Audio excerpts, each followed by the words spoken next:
The first step would be understanding the specific geographic location in terms of latitude in relationship to the sun.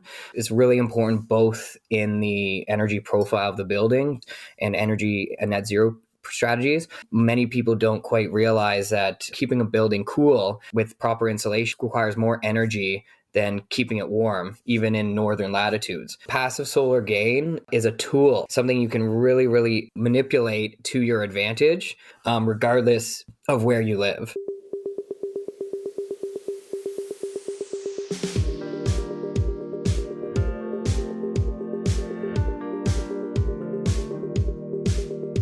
Welcome to Mindful Businesses, Our Sustainable Home, and I'm your host, Vidya Iyer. In our podcast, we bring you businesses that are mindful in their practices and processes. A mindful business adopts and employs sustainable social, economic, and environmental practices. In our series, Our Sustainable Home, we talk about resources, options, and innovations in the residential construction industry. We delve into what is a sustainable home. May the goal be net zero, carbon positive, water or energy conservation. We provide viable solutions and options available in the market for our listeners who wish to live in a sustainable home.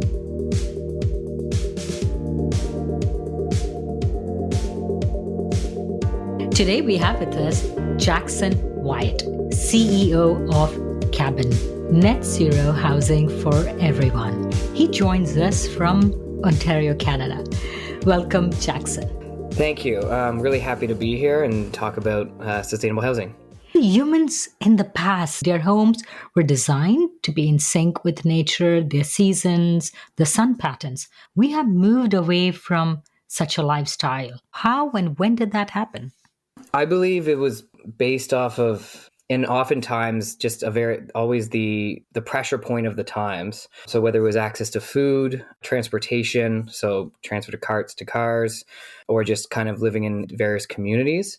But I also think that architects and builders have aspired to go back to tracking and understanding the energy profiles of buildings as well in a contrast. So from Frank Lloyd Wright's prairie houses, which allowed airflow, to understanding proper roof slopes based off of the precipitation that you receive. All of these things are actually an acknowledgement of the climate and the energy of a localized geography. I think now with the advantage of the technologies that we have, we can take that even further and truly make buildings that are taking into account all those energy profiles and regional and local constraints and make better buildings.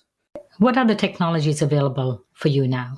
For us, my background is in advanced technology manufacturing. So the ability to prefabricate standardized home components in a controlled environment, and then the ability to ship them into remote areas that would not necessarily have access to that style of construction or those materials is one aspect of the technology. The other is my company, we utilize an advanced energy-informed design process. So it takes into account very, very accurately the concept of the solar azimuth, local precipitation conditions, weather conditions, latitude, climate orientation, so that we can actually derive an energy profile of the building over an annual basis, so that we can be specific in the amount of solar we put in the building or different windows we put on, so that it's accurate to the location. From a specific technology standpoint, obviously the advancement of window technology, solar module technology, insulative factors, particularly for us, we use mass timber, which is carbon sequestering, but also allows the building envelope to be scaled, manufactured, produced, but requires less of that internal structure for supports. So you can really deliver an efficient, insulated, with windows envelope to pretty much anywhere around the world. So let's start from basics.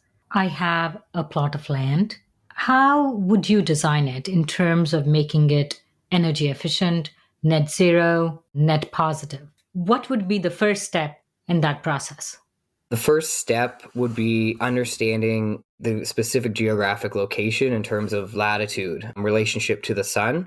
It's really important both in the obviously energy profile of the building, kind of with standard passive house strategies, and energy and net zero strategies, but also in relation to optimizing how much energy you can generate. If you are, for us, if, for example, we have whole solar roof systems. So the ability to look at a site, understand where it is in relationship to the sun, the orientation of the building, then properly strategizing on the shade profiles is one of the most important things. I think many people don't quite realize that for the most part, actually in the future, keeping a building cool with proper insulation it requires more energy than keeping it warm, even in northern latitudes.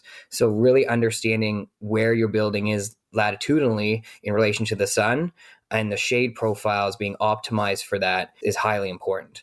For us, it's really looking at, you want to have sun be able to get into and energy to be able to get into your building in the winter, and then be properly shaded in the summers. Is that what they call passive solar gain? Yes, exactly. So passive solar gain is a tool. It's actually like something you can really, really, manipulate to your advantage, regardless of where you live.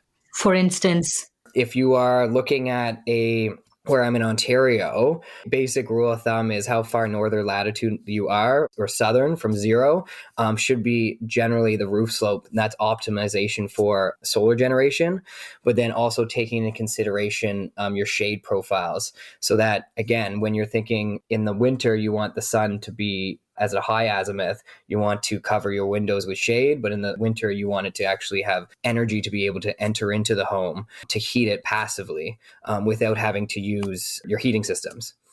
So for instance, you would have more of the windows on your south wall, and that would be able to absorb heat in winter. Would that be an example? In passive house, what you want to have is the windows to be a tool for energy in the home. In a northern latitude, that means you want primary windows to be on the southern side of the home so that you can choose based off of when you want heat to enter or energy to enter into the home, when you want it to happen. Northern facing windows end up just being a lower insulative factor that essentially isn't a tool anymore. It's just sort of an opening. Now, obviously, a really, really well insulated building is a box with no windows, but that also could increase how hot it heats up regardless of the season. Okay, so now we have the windows which are positioned to optimize. We use energy informed design, but basically the whole system is sort of an energy conserved system. So if you're designing the windows, you want to have them as a tool so that they can be optimized for the energy. So we have now this piece of land. We have analyzed how far it is from the equator. We have our energy slope, which is optimized for solar capture. And prior to that, what we need to do probably is to figure out or minimize the energy consumed in the house by proper enveloping. I feel solar should be the last frontier, if you want to say, in how we plan a sustainable house. I think you're right. Yes. I think what all homes should be looking at a energy efficient envelope, a much higher minimum requirement than is currently standard. When you control all the variables for air infiltration, insulation, orientation, when you control all those variables and it's a high quality product and technology, then you look at the specifics to the geographic location. And that's where you're correct, where it's like basically with a high quality product or high quality home that's very, very efficient, then you can control the ins and outs of energy using the tools like the window placements and shade profiles. So we have the R factors, which are how well your walls and your ceilings and your roofs are insulated. Then you have the windows with the U factors. So can you talk a little bit more about what is an optimal R factor, what it used to be in a traditional home? I'm talking homes which have insulation, not the homes which were built during the turn of the century in the 1900s, 1920s, 1930s.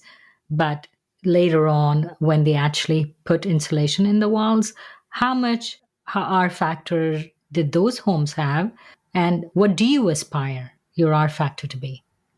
You really want a consistent our factor, and it's an average between obviously what amount of windows that you have and the actual overall insulative factor of your walls, ceilings, and floors.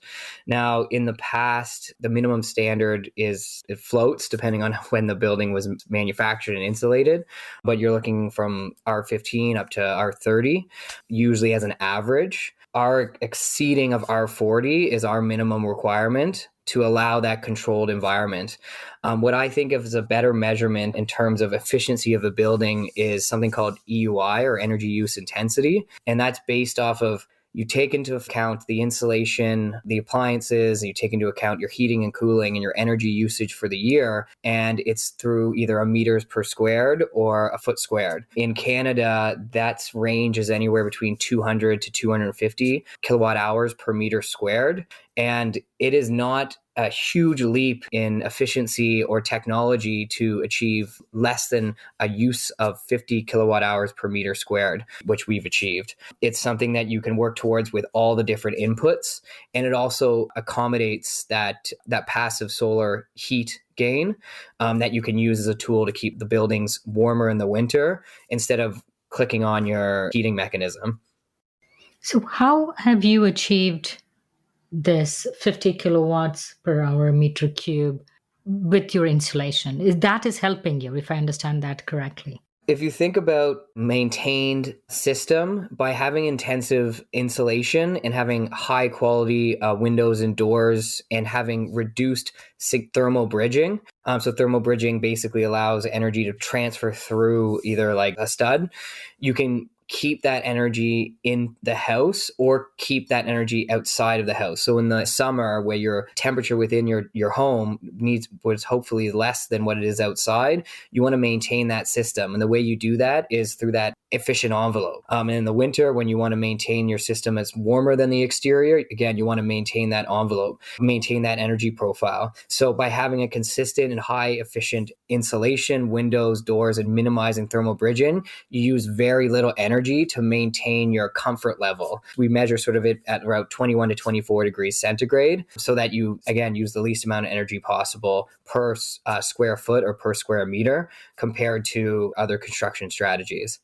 But if a house is really tightly enveloped, how do you have airflow? How do you make sure that the air quality is good? There is no condensation. How do we do that balance? That's usually the first thing that comes up. It's about management of the humidity, and as well as when you're transferring air in and out of the building, making sure that you don't lose the energy in that controlled system. You use a sequence of different technologies, energy recovery ventilators, heat recovery ventilators, depending on your location, all to manage that interior system to maintain that like 21 degrees centigrade without a transfer of energy in and out of the house, as well as managing your humidity and moisture content. So obviously you don't want excess, which is a big issue in northern areas, in First Nations, things like that, with mold issues, because there's no management in that regard. So how much does this solution cost in terms of cost of construction and operation per square feet? For CABN, we are focused with our prefabrication and using our energy-informed design to ensure that all the systems are consistent. We have a range between $290 a square foot to $350 a square foot for the complete system. Is that Canadian? That's Canadian. That comes with all of your mechanical systems, your windows and doors, the complete envelope, the solar module systems and energy storage systems to allow you to be net positive. It all comes within this one product. The reason for that is a few-fold. One is that when you change any one of those mechanical systems, or if you change a window profile, if you change the style of window, it will directly affect the energy use intensity, or the amount of energy required to power the building and maintain that thermal comfort all year round. And it also allows the systems to work seamlessly integrated together. And so that you know and have confidence that you're going to reach or exceed your net positive goals and have that energy storage and make sure that you have a healthy home. So does Canada have incentives for the homeowners or the builders who build sustainable homes? There are incentives, and some just related to mortgage rates. There are some for retrofits. For the most part, we look at larger project-based incentives. I'm looking at government incentives in that regard to build entire communities that are net zero or achieving attainable, affordable, and sustainable housing. On an individual basis in Canada, it's very unique to each province and not as wide sweeping. But I know that's where it's mostly focused on retrofits instead of new builds. We hope to work towards having the benefit to customers and to homeowners that if you want to build sustainably right off the bat, that you should be able to get some incentives for yourselves. But as it stands right now, there's not as much. Which is contrast to what is offered in the United States right now. The government just passed the Inflation Recovery Act, which offers several incentives for homeowners who or builders who wish to use solar, geothermal, and other sustainable features in building their home. So you said you have homes for about $290 or so per square feet. What do traditional homes in Canada cost? If you're looking at a range for a custom home, usually the rule of thumb is around $300 a square foot.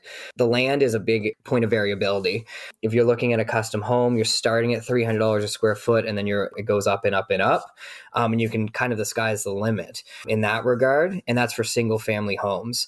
Now, where there's such an incredible opportunity for access to attainable housing is, from our perspective, the cabins allow you to build in places that don't have current utilities set up, that wouldn't necessarily be a very, very costly piece of land or property, or in remote or rural communities that have, again, a lot of expressed interest in people moving into the community. They have the land, but they maybe don't have the infrastructure available to establish these communities.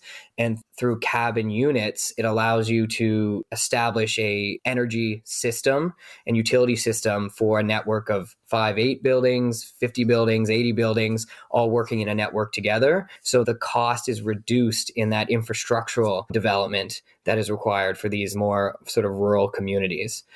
In Canadian dollars, you're on par with a traditionally built home in terms of costs.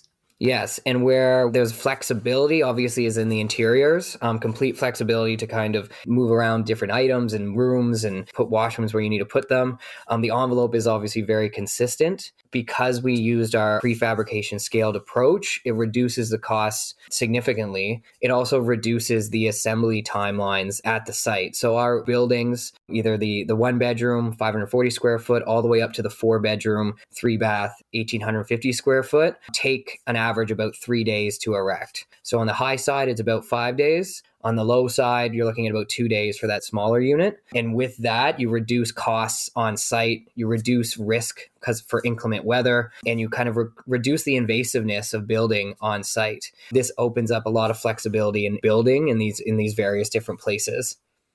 One of the goals that CABN has is affordable housing. How do you define affordable housing? Affordable housing is, I'll use a standard definition from the government, but the goal is to have your mortgage payments or your overhead costs for owning a home to be around or less than 30% of the income generated by the average individual of the area. And the thing is, affordability is such a complex definition because different communities have different average incomes, they have different needs, they have different requirements. So that our goal allows us to to fit within that definition in a place like, let's say, in Eastern Ontario, where we're building our show home. So it allows that affordability index. There's also an aspect of affordability in relation to the initial costs of a building. So by having a smaller home unit that's 1-bedroom, 540 square foot, or a 2-bedroom, 750, that entry level point is reduced. So your initial down payment is reduced, your ongoing costs are reduced. And then there's a third aspect, which I think is often forgotten, but very, very relevant for the next 20 years of your life or 50 years of your life living in a home, is the ongoing energy and utility costs and the maintenance costs.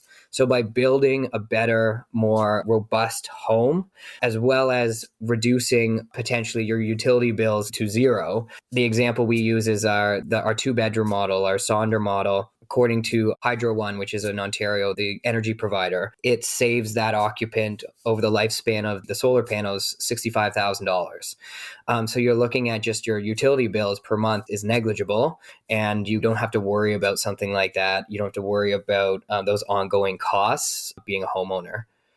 You said you're able to erect it so quickly because you have prefab materials. Often prefab materials or prefab homes are considered inferior or less durable homes. How do you convince the people who can buy a custom home traditionally built and what they're used to, and they feel comfortable thinking that they'll be able to sell this home? And how do you convince them to buy a cabin home which is made of prefabricated materials? Often when people think prefab, they think sort of a manufacturing line where you're making the home panels traditionally, stud panels, and then you're assembling the building in pieces. So like a half house or maybe even a full home. It's technically taking the traditional construction strategies and just doing them in a controlled environment. Whereas we've taken it further than that. Our goal is always to exceed minimum requirements. So we utilize mass timber, cross-laminated timber strategies, and where this technology was originally put into place to replace structural steel and concrete for multi-residential low-rise buildings. So the quality and the strength of it is beyond what is usually used in sort of single-family homes traditionally. It also allows the panels produced to have an extremely reduced amount of waste, because all you're doing is you have your standardized panel or our cabin components that are sized to fit within a standard shipping container, and just cutting out the reliefs for windows and doors in openings, and then placing those in them, and then they're insulated and then cladded to the exterior. So when attached together, they actually, with the fasteners, create a cohesive envelope that has been studied to actually have increased strength capacity up to 50% more stronger than traditional stick build. So when you're thinking about high wind conditions or inclement weather, which is more and more prevalent every day, having larger panels with stronger fastening points with less connection points is a stronger, more high quality building than just traditional methodologies of putting it together in a stick build. What is CLT, cross-laminated timber? Could you elaborate more on what exactly? Is it like plywood or fiberboard? So cross-laminated timber, what we use, it's FSC certified, so sustainably grown. It utilizes spruce, pine, and fir, which in Canada we have quite a bit of. Actually, a little known fact is that almost 90% of Canadian wood is FSC grown and distributed. But at some point in the chain of command, if a logger or somebody else isn't FSC certified, they lose the designation. But we make sure, obviously, it's all FSC certified. But the way cross-laminated timber works is it takes that spruce, pine, fir, and it takes the raw lumber and it shaves it off and then laminates it together in a crossed form. This increases the structural strength significantly and allows up to like 8-meter, 10-meter long panels to be constructed in one single piece. As a single piece, the vertical strength is incredible. And that's why it also, again, it was this technology designed to replace structural steel and concrete and remove that from the building process. It comes out and it's finished either on one side or both sides, so that you can actually have the raw material as part of the finish of your house if you so chose. And it's very, very robust, resilient, and has very high qualities in regards to fire resistance and fire mitigation. So all these things in conjunction make it a really strong material. I would encourage all our listeners to go and take a look at the beautiful homes that are on the website. The website is CABN.co. They are so appealing, just how they look, even the interiors, like you said, the walls can be the pretty light colored wood that I'm assuming they're all CLT, made the interior and exterior that your homes offer. They are really appealing, and I like the fact that you can use them in rural areas. You said that you can make these homes where there aren't support structures like drainage or water supply. How do you manage to give it to them?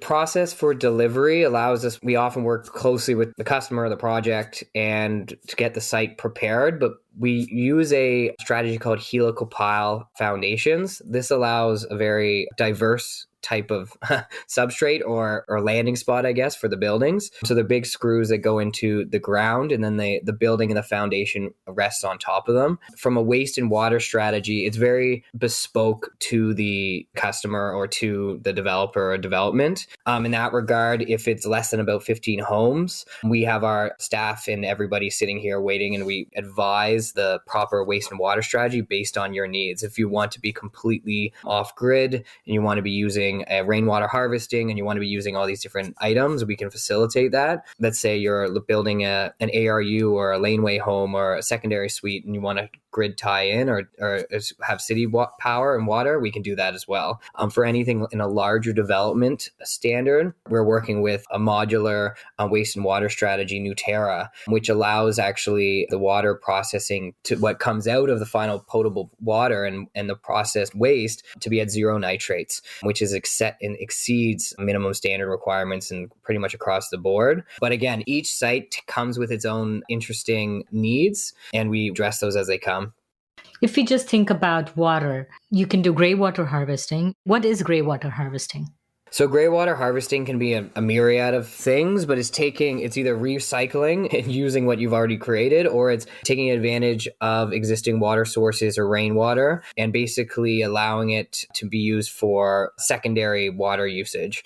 At this point, you wouldn't necessarily use it for potable water, but with a proper system and filtration in place, you can advance it to that point. But with gray water harvesting, you can again reuse some drainage and off-put. So you can reuse rainwater and a myriad of different other things to kind of up and compensate for your water usage. We do have some customers, for example, that are perfectly content and want to exclusively use rainwater, and then they actually bring in their water in a water tank that's for potability.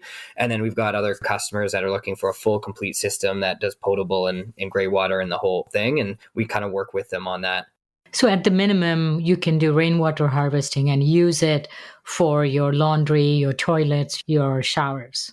Exactly, yes. And again, it's all about kind of looking at the system as a whole. We're highly focused in the energy profile, but that's where our partners come in and we work with customers or developers to kind of see what's appropriate. Because, for example, some may have access to a water source or it's totally relevant to use city water. Maybe that's where they're placing them. So we kind of work with them in that regard.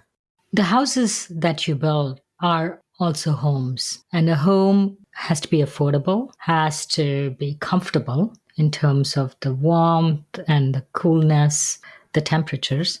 And also, there's this new concept of spaces biophilic architecture. How do you bring that into your homes? Biophilia was a big component of the design process of our units. If we were to say the three opposing but creative forces, so I think creativity and good design comes from constraints and opposition. The three major forces were ensuring that we could manufacture affordably to make an affordable product. The other would be the energy profile of the building using energy-informed design. And then the third was and is biophilia, and the idea of ensuring that there's a connection to nature and bringing the outdoors and the environment into the building and out of the building. There's a big focus on our units in the large window profiles, particularly on that southern face. That is in direct contrast with a perfectly insulated building. And that's where those 3 points of almost opposition come together and make a healthy, and from a biophilic perspective and a wellness and health perspective, a affordable in terms of manufacturing and a energy efficient, sustainable home in terms of the energy profile. That's how they all come together. Our focus was an open concept, allowing higher ceilings to allowing larger window profiles, opening up the home, also emphasizing the shade profiles to the exterior so that the deck or the exterior space is a seamless transition into the home. With the utilization of the seasons, you can actually have the center profile fireplace is surrounded by deck and living room. So when you're using the space, you're in and out, you're through, and there's no kind of beginning and end when you're entering into the exterior world or going back home to kind of nestle up and watch TV. Sustainable home usually doesn't have a fireplace because you'd either be burning wood or gas. What kind of a fireplace do your homes have? So we have the option for these high performance heat embracing stoves, wood burning stoves. Pellet is an option as well. So we're looking at basically the accessibility of different people and what they're really truly getting out. And I think this is actually where that compromise and that flex between biophilia and the experience and the living in a home, as well as the energy profile of a home. So the wood burning stove and the ability to understand your consumption of wood, to engage with the heating mechanism of your home on your own terms is an important part in terms of the experience of living in that home. The overall inception of CABN was very derived in the book Walled In by Thoreau, and these ideas of less is more in a way that you in connecting with the environment and connecting with your inputs and your outputs for your home. So although the technology takes a lot of the hidden energy management into account, the wood burning stove directly is a human engagement into that energy control in your home. In general, it's an atmospheric device to truly kind of make living in these more remote areas or living in a shaded glen or wherever, or by the beach, where have you, just that much more elevated. Are you an architect? You mentioned that you were into automation and manufacturing. So do you have a background in architecture or process engineering? My background was in industrial design and product design. I did derive actually from architecture, but in my previous company and a life ago, our goal was to replace all single-use plastics with compostable products. We were very successful in that regard. And what we found that the ability to make massive changes in terms of sustainability and help people change their behavior is to the ability to basically make compostable products the same price as plastic products. And the way you do that is through an advanced manufacturing approach. And essentially, if you want to compete with a plastic fork, you need to make 1 billion compostable forks. So that was our pursuit, which we achieved. And it allowed us to displace all these single-use plastics in the world. Taking those lessons, you knew that basically passive house and sustainable building, it seemed at the time, was only for a select few individuals that could afford it. So how do we approach this in a way that makes it attainable for more people? Well, let's take an advanced manufacturing approach. Let's take a whole system approach from end to end, from the componentization to the assembly process with shipping involved as well. Look at it as a whole system to make sustainable building attainable, and not just for somebody who can afford $1 million passive house. It's about looking at how we can make it more widely available to more people. You almost want to be the IKEA of passive house. Yeah, in a reductive way, I would take that as an honor. Where we differ is in the control systems and the longevity of the system. So I found success exceeding compostability standards, exceeding energy goals for Canada by 10, 15 years in our current buildings, by exceeding window performance that our windows currently that we use exceed most, if not all, that are mass produced in North America. So we've set our own personal standard at CABN to be the leader so that our buildings will be there 80 years from now. If they just so happen that by doing this through a scaled manufacturing approach, we can deliver them at a lower cost. So how did you get funding for your company? So the funding for my company, I'm very fortunate that after selling my previous company, it allowed me the flexibility to follow what I thought was right and what needed to be done. So I funded the initial setup of CABN, as well as seeded our nonprofit CABN Co-Foundation, which believes that housing is a human right, and it should be not just for a geographic constraints, but it should be available to all at a reasonable cost. That was all self-funded by me. Now we're in this phase of massive growth, and we've had support from a significant amount of granting bodies and some newer strategic investors. But we're constantly just we're just being so well received in terms of the public and homeowners wanting to have a cabin. It's starting to really it's taken off. How many homes have you built up till now? So we're building our first home, a show home in Eastern Ontario. And then we've got our set of customers coming through all across North America. We have over 2,500 people looking to kind of purchase cabin units, and they're from all different walks of life in different areas and different geographic regions. So it's really this kind of really beautiful influx of people looking to build sustainably. So it's really exciting right now. The windows are a very, very crucial component of this enveloping. Do you guys make your own windows? How do you optimize the thermal factors in the windows with the insulation and the design? We designed our building using that energy-informed design, setting our own standards for thermal properties, glazing, placement based on orientation to the sun, all in advance of the windows being created. So we had such a high standard in our window performance, in its U factor, in its glazing, and its insulation, that we had to actually go overseas into Europe to achieve our quality of window and be able to do it at a scale to service our customers. It's nothing within that we could find within North America really serviced what our envelope needed to have to make sure that we could hit our minimum requirements of energy conservation. So that's what we've done, and it's been very successful for us. But it's one of the few things that is not continental North America or in Canada, because we are very proudly Canadian made and looked at always trying to be within Canada for most everything. But again, with the technology, trying to be at the very forefront, that's one of the finer details that we had to go into Europe.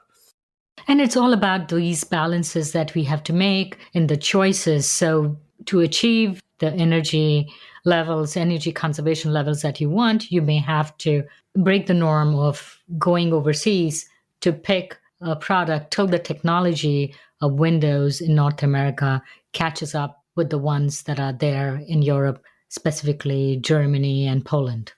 Exactly. And I think like great design is looking at where consistently and proven technologies in the last small period of time are working exceptionally well, regardless of geographic location, integrating them all into one system, and then demonstrating to the North American market that these metrics of net zero and sustainability are easily achieved with the combination of these systems, with these build strategies, with these solar modules, with this insulated factored windows. All these combined, we can excessively achieve all of our 2050 goals for housing if we bring it all together into one system. And that's what we've done at CABN.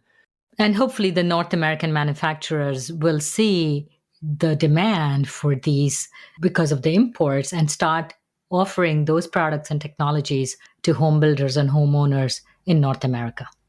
Yeah, I agree. I think sometimes it takes, and not to, it's too self-promoting, but sometimes it takes a company or a customer base to show that this is a need or an incredible want.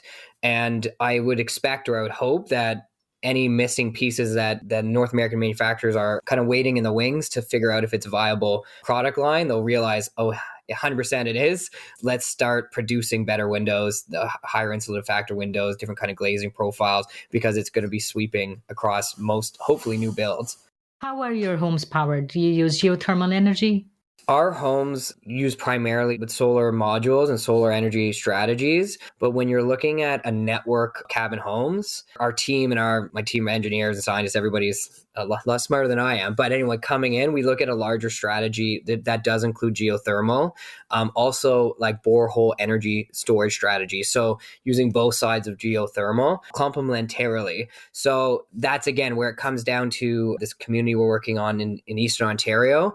It's starting with a phase of about 67 units, and we implement all the strategies in managing that energy profile of the community at large, since the buildings themselves act in a network. So they generate excess energy with their solar roof systems, they utilize geothermal, and they utilize large-scale energy storage strategies related to the specific, like where they are. So we do have one customer right now that's actually implementing a geothermal strategy in addition to the solar strategy as a complementary system. And it's looking really, really wonderful how it's setting up.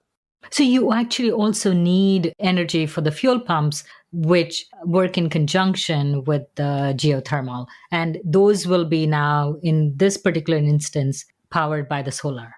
Yes, I think it's not a one silver bullet, one shot deal. When integrated and complementing each other, these different strategies are almost, they work better. They obviously work as their own sets of redundancies. And then they also work in terms of a seasonality of the buildings. In January and February, there tends to be, well, where we are in Buffalo or Ontario, there tends to be a little bit of snow and shorter sun periods. So having complementary strategies is always a huge advantage.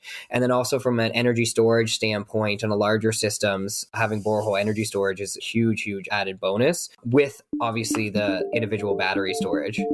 So wishing you all the best, Jackson. Thank you for coming on Mindful Businesses. Thank you so much for having me. It was great. We were talking with Jackson Wyatt of CABN on Mindful Businesses. We'd love to hear from you. Send us a voice note with your questions or comments to info@mindfulbusinessespodcast.com. Subscribe, rate, and review us. If you learned a thing or two from this episode, share it with one friend. We recorded this podcast in Buffalo, New York. Theme music was composed by Tatum Gale. Our marketing assistant is Roseanne Korean.